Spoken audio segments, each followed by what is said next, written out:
పాండవులు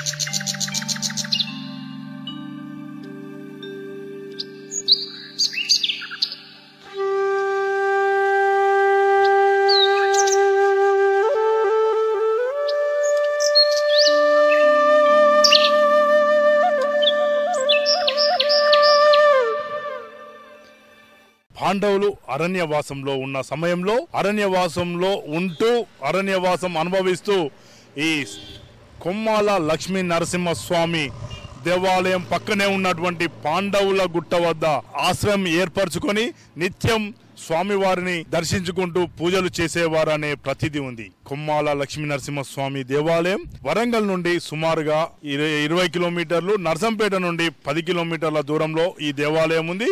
ఈ దేవాలయంలో ప్రత్యేకంగా హోలీ నుండి ఉగాది వరకు ప్రత్యేకంగా పూజలు నిర్వహిస్తారు. జాతర జరుగుతుంది. ఈ కొమ్మాల లక్ష్మీ నరసింహస్వామి కోరుకున్న కోరికలను నెరవేరుస్తాడని చెప్పి భక్తులకు ఎంతో ప్రగాఢ నమ్మకం ఉంది. మరి ఆ దేవాలయం ఏంటి, దేవుని యొక్క రహస్యాలేంటి అనే అంశంపై మరిన్ని వివరాలు తెలుసుకునే ప్రయత్నం చేద్దాం.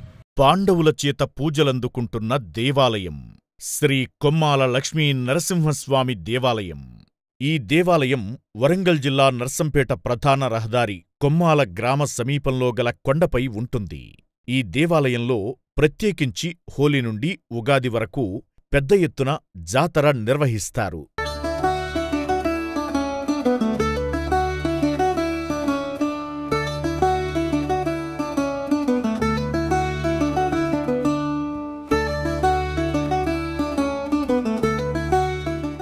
ఈ క్షేత్రం యొక్క విశిష్టత చూసుకున్నట్లయితే పాండవులు అరణ్యవాస సమయంలో ఈ దేవాలయానికి పక్కన గల పాండవుల గుట్టపై ఆశ్రయం ఏర్పరుచుకుని శ్రీ లక్ష్మీ నరసింహస్వామికి పూజలు నిర్వహించినట్టుగా స్థలపురాణం చెబుతోంది. కాలక్రమేణా ఈ దేవాలయం కొంతకాలానికి మరుగున పడింది.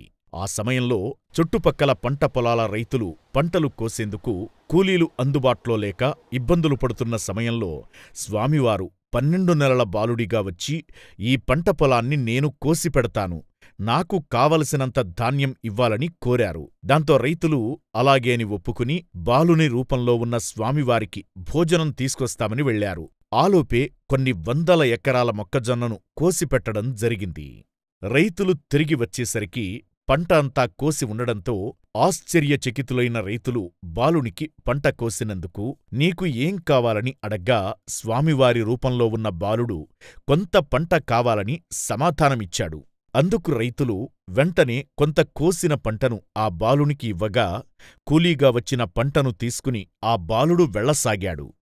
బాలుని రూపంలో ఉన్న స్వామివారు కోయగా మిగిలి ఉన్న పంటను చూస్తూ ఆ బాలుణ్ణి అనుసరిస్తూ వెళ్లగా ఆ కొండ వద్దకు వచ్చి బాలుడు అదృశ్యమయ్యాడట.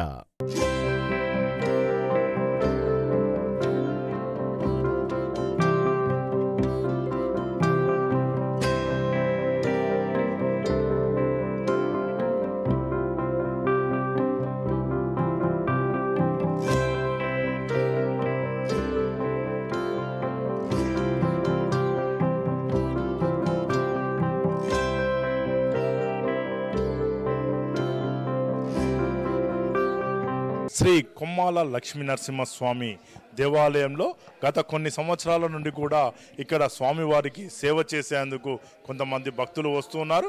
మరి ఆ స్వామివారికి సేవ చేయడం వల్ల వారికి ఎలాంటి లాభాలు జరిగాయి, అలాగే ఆ దేవుడు ఎలాంటి కృపను చూపించాడనే అంశాలపై వారిని అడిగి తెలుసుకుందాం. వారు మన వెంట ఉన్నారు. చెప్పండి అమ్మా, మీరు ఎప్పటి నుంచి వస్తున్నారు, ఏంటి? మేము గత 5 సంవత్సరాల నుంచి వస్తున్నాము. ఈ లక్ష్మీ వెంకటేశ్వర కొమ్మ ట్రస్ట్ వాళ్ళు నవీన్ పంపిస్తాడు మమ్మలను. ఉండి కౌంటింగ్ కానీ సేవలకు కానీ వస్తాము. మాకు వచ్చినాక ఎంతో ఆనందంగా ఉంది. కుటుంబంలో కూడా చాలా కష్టాలన్నీ పోయినాయి. మాకు చాలా మంచిగా అనిపించింది. ఒక ప్రశాంతంగా ఇక్కడ కూర్చొని అర్చన కానీ ప్రసాదాలు కానీ అన్నీ మంచిగా అనిపిస్తాయి. అందుకే సేవకు మళ్ళీ మళ్ళీ రావాలనిపిస్తుంది సార్ మాకు. అలాగే మరికొంతమంది భక్తులు ఉన్నారు, వారిని కూడా అడిగి తెలుసుకుందాం. చెప్పండి అమ్మా, మీరు ఎప్పటి నుంచి? నా పేరు సేనమ్మ, కాజీపేట. ఫస్ట్ టైం ఇదే రావటము. కానీ మంచిగా వెలువేలు పని చాలా మంది చెప్పారు. మంచి వెలువేలు అనుకున్న పనులు అవుతాయి. బాగా రావటం ఇదే మొదటిసారి అని దండం పెట్టుకుంది. చెప్పండి అమ్మా, మీరు ఎలా అనిపించింది? మేము మొదటిసారి అండి వచ్చేది. ఇప్పుడు ఈ సీనమ్మ వీళ్ళు వచ్చి ఉమ్మక్కగిన వస్తూ ఉంటాయి. ఎప్పటికి వెళ్తూ ఉంటామమ్మ, రండి, మంచిగా అనిపిస్తుంది ఇక్కడ దేవాలయంలో. లక్ష్మీ నరసింహస్వామి ఏది మనం కోరుకున్నా జరుగుతుంది, ఇలవెల్పు అని అంటే మేము మొదటిసారి వచ్చినాం. ఆనందంగా అనిపిస్తుంది ఆ స్వామివారిని దర్శించుకున్నాక. పంట అంతా కూడా అక్కడే ఆగిపోయిందట. ఆకాశవాణి రూపంలో ఈ కొండపై నేను వెలసి ఉన్నానని ఆ దేవుడు తెలపడంతో రైతులు కొండపై దేవుని చూసి పూజలు చేయడం మొదలుపెట్టారు. అప్పట్నుంచి ఇప్పటికి కూడా ఆ రైతులకు సంబంధించినటువంటి కొమ్మిడి వంశస్థులే ఈ దేవాలయ ట్రస్టీలుగా ఈ దేవాలయం యొక్క ప్రత్యేక జాతర సమయంలో ప్రభబండ్లు ప్రత్యేకంగా దేవుని చుట్టూ అనగా గిరి చుట్టూ కూడా ప్రదర్శన నిర్వహిస్తారు.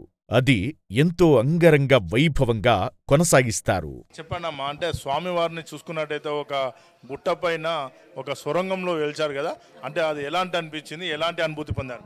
నేను శ్రీ లక్ష్మీ వెంకటేశ్వర సేవా ట్రస్ట్లో 5 సంవత్సరాల నుండి సేవలకు వెళ్తున్నాము, ఉండి కౌంటింగ్ చేస్తున్నాము. చాలా సంతోషంగా అనిపించింది, చాలా సంతోషంగా ఉంది. నేను కాకుండా మా ఫ్రెండ్స్ కూడా వచ్చారు.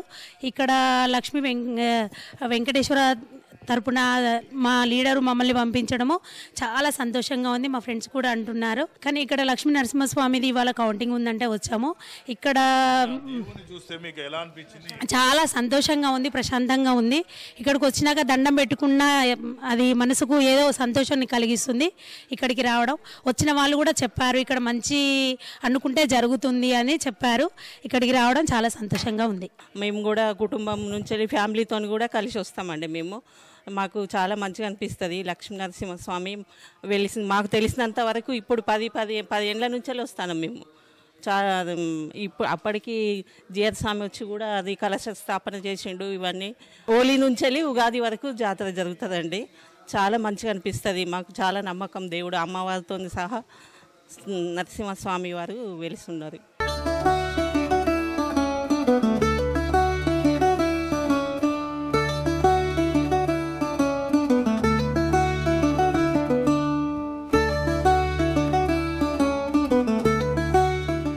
కొమ్మాల లక్ష్మీ నరసింహస్వామి దేవాలయంలో ఎప్పుడూ కూడా నిత్యం పూజలు జరుగుతూనే ఉంటాయి.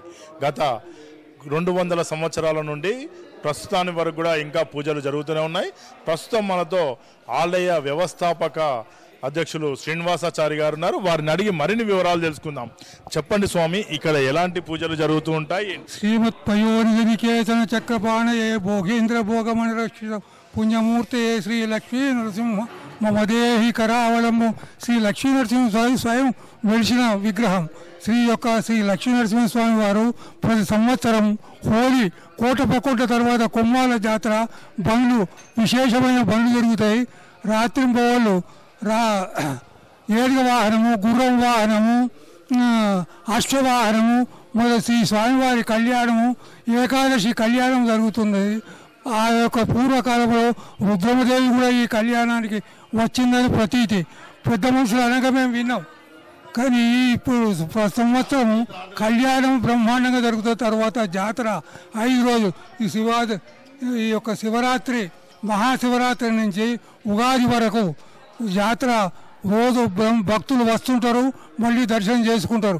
వాళ్ళు కోరిన కోరికలకు కొంగు బంగారమై శ్రీ లక్ష్మీ నరసింహస్వామి వారు వారికి జయము కలగజేస్తారని బండ్లు, ప్రభలు, గుమ్మడికాయలు, కొబ్బరికాయలు మొక్కులు ఉండిలో వేస్తారు. శ్రీ స్వామివారికి ఈ ధూపదీప నైవేద్యాలకు మరి వాళ్ళు నూనె అది మొక్కుబళ్ళుగా శ్రీ స్వామివారికి తీసుకొచ్చి సమర్పించగలరు. శ్రీ స్వామివారికి అర్చనలు, సహస్రనామార్చన, మరి భక్తులకు నివేదన మొదలగల కార్యక్రమంలో పాల్గొంటారు. స్వామివారి తీర్థ ప్రసాదము తీసుకుంటే వాళ్ళకు సర్వత్రా సంవత్సరం పొడవునా విజయం లభిస్తుందని అందరూ పోయి స్వామివారిని దర్శించుకుంటారు. శ్రీ కొమ్మాల శ్రీ లక్ష్మీ నరసింహస్వామి రాత్రుల్లో ఎక్కువ జరుగుతాయి. ఇప్పుడు అధ్యయనోత్సవం అనగా ఈ స్వామివారి సన్నిధిలో ద్రావిడ సంబంధించిన అధ్యయనము అనగా ఈ యొక్క 3 రోజుల కార్యక్రమము, అధ్యయనోత్సవము, తర్వాత కళ్యాణోత్సవ కార్యక్రమాలు జరగగలవు. ఇక్కడ మీరందరూ స్వామివారిని దర్శించుకొని భక్తిపూర్వకంగా క్యూ ప్రకారంగా వచ్చి స్వామివారిని దర్శించుకొని స్వామివారి కృపకు పాత్రులు కాగలని కోరుతున్నాం. శ్రీ కొమ్మాల శ్రీ లక్ష్మీనరసింహస్వామి గోవిందా గోవింద. చూసుకున్నట్టయితే కాకతీయుల కాలం నాడు రుద్రమాదేవి వంశస్థులు కూడా ఈ దేవాలయంలో పూజలు నిర్వహించారని చెప్తున్నారు. మరిన్ని వివరాలు తెలుసుకునే ప్రయత్నం చేద్దాం. ఈ దేవాలయంలో ప్రత్యేకంగా స్వాతి నక్షత్రం రోజున స్వామివారికి ప్రత్యేక పూజలు నిర్వహిస్తారు. ఈ దేవదేవుని చూసినట్లయితే 2 బండరాళ్ల మధ్య సొరికెలో ఈ మూర్తి దర్శనమిస్తాడు. ఎంతో మహత్యంగల దేవునిగా ఈ చుట్టుపక్కల గ్రామాల ప్రజలు కొలుస్తూ ఉంటారు. వచ్చే భక్తుల కోసం జాతర సమయంలోగాని మామూలు సమయాల్లోగాని ఎలాంటి ఇబ్బందులు కలగకుండా దేవాదాయ శాఖవారు ప్రత్యేక ఏర్పాట్లు చేస్తూ ఎలాంటి ఇబ్బందులు కలగకుండా ప్రత్యేకమైనటువంటి ఏర్పాట్లతో పాటు బందోబస్తు నిర్వహిస్తుంటారు. ఆహ్లాదకరమైన వాతావరణంలో ఉన్న ఈ దేవాలయాన్ని మీరు కూడా ఓసారి దర్శించుకుని తరించండి.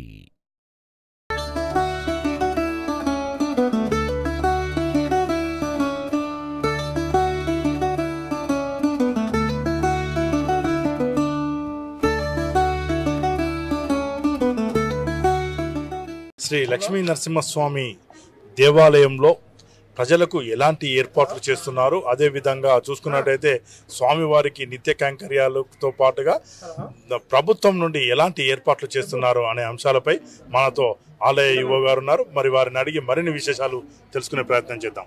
చెప్పండి, అసలు ఈ దేవాలయానికి ప్రభుత్వం నుండి ఎలాంటి ఏర్పాట్లు చేస్తున్నారు ఏంటి? జై శ్రీమన్నారాయణ. శ్రీ లక్ష్మీనరసింహస్వామి దేవస్థానం, గ్రామం కొమ్మాల, మండలం గీసుగొండ, వరంగల్ జిల్లా. ఈ యొక్క దేవాలయ యొక్క బ్రహ్మోత్సవాలు మనకు 6వ తారీఖు నుంచి 20వ తారీఖు వరకు జరగబడును. ఈ యొక్క కార్యక్రమానికి విచ్చేస్తున్నటువంటి భక్తజనానికి అందరికీ కూడా స్వాగతం, సుస్వాగతం. గౌరవ ఎమ్మెల్యే గారి, స్థానిక ఎమ్మెల్యే గారు రేవూరి ప్రకాష్ రెడ్డి గారి ఆధ్వర్యంలో వివిధ డిపార్ట్మెంట్లు అధికారుల సహాయ సహకారాలందరితోటి కూడా ఈ జాతర విజయవంతం చేస్తామని కూడా చెప్పడం జరుగుతుంది. అంతేకాకుండా భక్తులకు ఎలాంటి ఇబ్బందులు లేకుండా కూడా అన్ని సదుపాయాలు కూడా ఏర్పాటు చేయడం జరిగింది. క్యూ లైన్స్ కానీ, మనకు చలువ పందిళ్ళు కానీ, మనకు శానిటేషన్ పరంగా ఈసారి ఎక్కువ దృష్టి పెట్టడం జరిగింది. కాకపోతే మనకు ఏంటంటే హెల్త్ వారి సహాయ సహకారాలు కూడా తీసుకోవడం జరుగుతుంది. నిరంతరంగా విద్యుత్ శాఖ వారితోటి విద్యుత్ ఉండే విధంగా కూడా తగు ఏర్పాట్లు చేయవలసిందిగా కోరుచున్నాము. అంతేకాకుండా మనకు ఆర్డబ్ల్యూఎస్ వారితో కూడా నీటి వసతి కూడా ఏర్పాటు చేయడం జరిగింది. ఆర్ఎండ్బి వారితో కూడా రోడ్లలో చిన్న చిన్న గుంతలు ఉంటే కూడా కూడిపేసి కూడా సైన్ బోర్డ్స్ పెట్టే విధంగా కూడా తగు ఏర్పాటు చేయవలసిందిగా వారిని రిక్వెస్ట్ చేయడం జరిగింది. ముఖ్యంగా మనకు ఈ యొక్క బ్రహ్మోత్సవాలకు విచ్చేస్తున్నటువంటి భక్త జనానికి అందరికీ కూడా ఎలాంటి అవాంఛనీయ సంఘటనలు జరగకుండా కూడా మనం పోలీస్ సిబ్బంది వారి సహాయ సహకారాలు కూడా అన్ని తీసుకోవడం జరుగుతుంది. మొత్తం చుట్టూ కూడా పార్కింగ్ ప్లేసులలో కూడా కెమెరాలు కూడా అమర్చడం జరుగుతుంది. స్థానికంగా మనకు దేవాలయం నందు నూతనంగా ఒక 16 కెమెరాలు కూడా ఏర్పాటు చేయడం జరిగిందని కూడా ఈ సందర్భంగా తెలియజేస్తున్నాను. అంటే చూసుకున్నట్టయితే ఈ దేవాలయంలో ఈ బ్రహ్మోత్సవాలు కాకుండా ఇంకా ఎలాంటి పూజా కార్యక్రమాలు నిర్వహించడం జరుగుతుంది? నిన్న 6వ తారీఖు నుండి ఆధ్యాయనోత్సవాలు ప్రారంభం కావడం జరిగింది. ఇవి ముగిసిన తర్వాత కళ్యాణోత్సవం జరుగుతుంది. దాని తర్వాత రథోత్సవం కూడా జరుగుతుంది. కాబట్టి ఈ అన్ని ఏర్పాట్లు కూడా చాలా అద్భుతంగా చేయడం జరుగుతుంది. లైటింగ్ డెకరేషన్ కూడా చాలా బ్రహ్మాండంగా గతం కంటే ఈసారి ఎక్కువ చేయడం జరిగింది. చుట్టూ కూడా మీరు చూస్తే అర్థమవుతుంది. ఎందుకంటే కలర్స్ కూడా ఈసారి నూతనంగా కూడా వేయించడం జరిగిందని కూడా ఈ సందర్భంగా తెలియజేస్తున్నాను.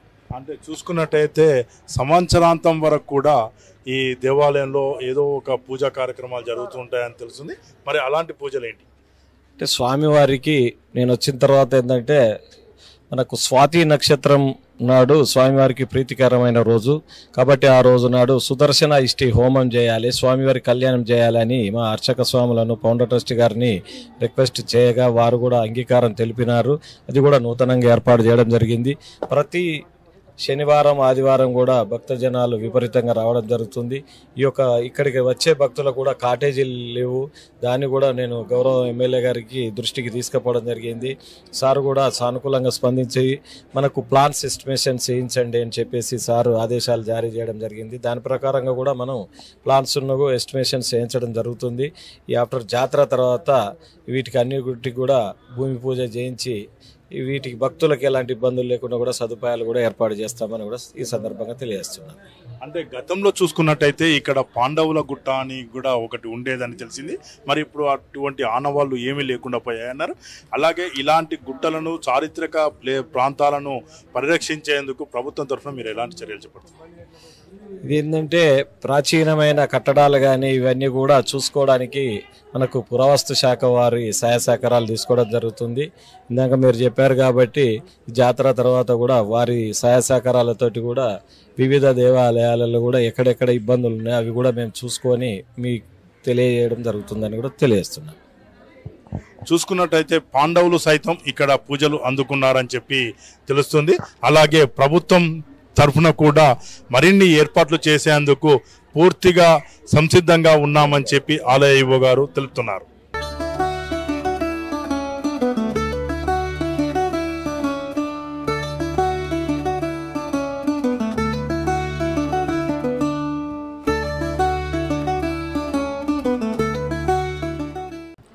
శ్రీ కొమ్మాల లక్ష్మీనరసింహస్వామి దేవాలయంలో పాండవులు సైతం ఇక్కడ పూజలు చేశారని, పాండవుల చేత కూడా ఇక్కడ స్వామివారు పూజలు అందుకున్నారన్న ప్రాసిద్ధ్యం ఉంది.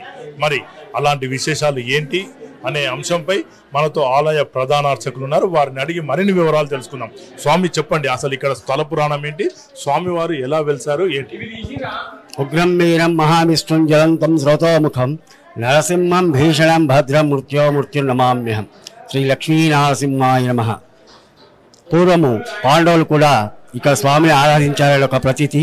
పక్కమంటే పాండవుల గుట్ట అని ఒకటి ఉంది. అక్కడ కోనేరు, పాండవుల పాదాలు ఇప్పటికీ ఆనవాళ్ళు ఉన్నాయి. అప్పుడు ఒక రైతు ఈ చుట్టుపక్కల ఒక 50 ఎకరాలు మొక్కలను వేసిండు. అతని కొయ్యడానికి ఎవరు కూలీలు దొరకపోతే స్వామివారి చిన్న బాలం రూపంలో వచ్చి ఇదంతా నేను కోస్తాను, నాకు తినడానికి ఏమైనా తీసుకురా అన్నాడు. ఆ రైతు నువ్వు చిన్నపిల్ల అని ఏం కోస్తావు అంటే నీకెందుకు నేను కోస్తాను పో అన్నాడు. ఆ రైతు ఇంటికి వెళ్ళి వచ్చేసరికి ఈ 50 ఎకరాల మొక్కజొన్న చేను కోసి కుప్పగా పడేసిండు. ఆ తర్వాత నీకు ఏం కూలి కావాలో తీసుకుంటే స్వామి ముందుకు నడిచి వస్తుంటే ఆ మొక్కజొన్న చేను మొత్తం వెనక కదిలి వచ్చింది. ఆ గుర్తులు కూడా కింద ఉన్నాయి. ఈ గుట్ట మీదకి స్వామి వచ్చేటప్పుడు కింద కొడవలి, ధూపబుడ్డి, మొక్కజొన్న కర్రలు ఈ గుర్తులు కూడా ఉన్నాయి. అప్పటి నుంచి స్వామి వెలిసిండు. అప్పుడు చక్రవర్తుల వెంకట నరసింహాచార్య అనే ఒక ఆచార్య గారు ఇక్కడికి మర్రి చెట్ల కింద నిద్ర చేస్తుండగా స్వామి స్వప్నంలో అవపడి నేను ఇక్కడ ఉన్నానని చెప్తే ఆయన సొంతంగా దేవాలయాన్ని నిర్మించుకొని ఆనాటి నుండి గత కనీసం 1000 సంవత్సరాల నుండి ఈ ఆలయాన్ని వారే స్వయంగా నిర్మించుకొని ఇక్కడ పాంచరాత్ర ఆగమం ప్రకారము కార్యక్రమాలు నిర్వహిస్తున్నారు. అంటే ఈ ఆలయంలో ఎలాంటి పూజలు జరుగుతాయి, ఏ ఆచారాల ప్రకారం జరుగుతుంటాయి, ఎప్పుడెప్పుడు జరుగుతుంటాయి? ఇక్కడ పాంచరాత్ర ఆగమం నిర్వహిస్తారు. బ్రహ్మోత్సవాలు పాల్గొన శుద్ధ సప్తమి నుండి పాల్గొన బహుళ సప్తమి వరకు 15 రోజులు కార్యక్రమాలు నిర్వహిస్తారు. అలాగే జాతరలు అనేది ఎప్పుడు జరుగుతుంటాయి? మూల విరాట్కు కళ్యాణం ఎప్పుడు జరుగుతుంది? ఈ పాల్గొన శుద్ధ ఏకాదశి రోజు స్వామివారికి కళ్యాణోత్సవం నిర్వహిస్తారు. పాల్గొన శుద్ధ పౌర్ణమి నుండి జాతర బండ్లు తిరుగుట ఒక ఆనవాయితుంది. గుడి చుట్టూ బండ్లు తిరుగుతాయి. 18వ పాల్గొన బహుళ తదియ చవితి స్వామివారి రథోత్సవ కార్యక్రమం నిర్వహిస్తారు. చూసుకున్నట్టయితే బాలునికి స్వయంగా అవపడి ఇక్కడ వెలిశానని చెప్పడంతో రైతులు ఈ కొండను చేరుకొని ఇక్కడ దేవాలయం నిర్మించి ఆ స్వామివారికి సేవలు అందుకుంటున్నారు. స్వామివారిని మనం స్వయంగా చూడవచ్చు. ఒక 2 కొండల మధ్యలో అంటే ఒక సొరంగ మార్గం గుండా ఉన్నటువంటి ప్రాంతంలో స్వామివారు వెలిశారు. స్వయంగా స్వామివారు ఇక్కడ వెలిశారు అనడానికి చక్రం కూడా మనకు అవపడుతుంది. స్వామివారి మూర్తి కూడా అవపడుతుంది. ప్రస్తుతం స్వామివారికి తొడుగులతో ఆభరణాలతో ఉండడం ద్వారా మనం పూర్తిగా గమనించలేకపోతున్నాం. అంతేకాకుండా స్వామివారికి ఉత్సవ విగ్రహాలు మూల విరాట్ కూడా ఉండడం జరిగింది.